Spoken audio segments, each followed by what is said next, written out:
Life is not a competition between men and women, it is a collaboration.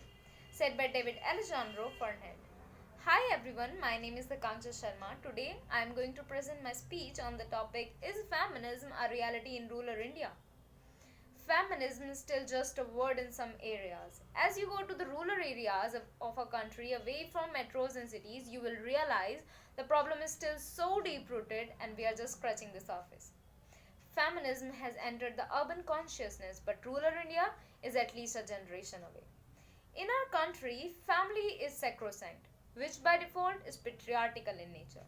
The Supreme Court of our country has non criminalized a crime like marital rape because this will affect our family. Over centuries, women's honor has become family's honor. But the tragedy is the very family who is so concerned about family's honor abuses the woman. A family has ultimate control over women's sexuality. Then honor killings become normal, sati becomes normal. Because what is a woman without her husband?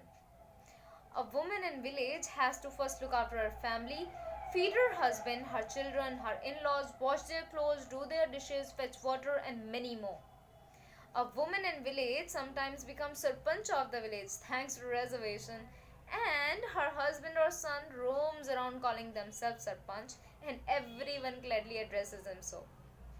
Feminism to those who have an issue with the F word is nothing about hating men or women being better than men. It is a movement of gender equality.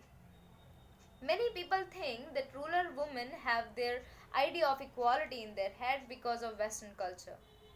Actually, people simply love to blame West for their problems and they reject it with the xenophobic stuck face. This is against our culture. What do you mean by culture? I mean, culture does not make people. People make culture. If it is in fact true that full humanity of women is not in our culture, then make it. Gender matters. Men and women experience the world differently. But we can change that. This is how to start. We have to raise our sons and our daughters differently. We do a great service to boys how we raise them. We stifle the humanity of boys and we define masculinity in very narrow way.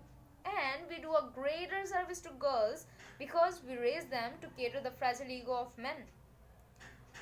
How can we affect the change in world when half of it is invited or feel welcome to take part in the conversation?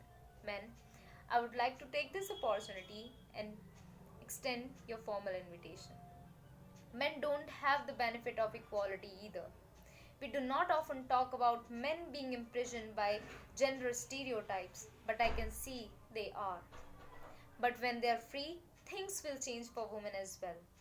If men don't have to be aggressive in order to be accepted, women don't feel compelled to be submissive.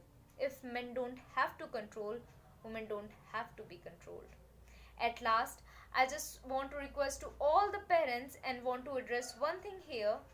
More often, parents says, we have raised our daughter like a son. That breaks me. Believe me, that is not the equality we want. If you are proud of her, tell her that she is your daughter. Tell her you have raised her like a daughter. Tell her you are proud of her. Thank you.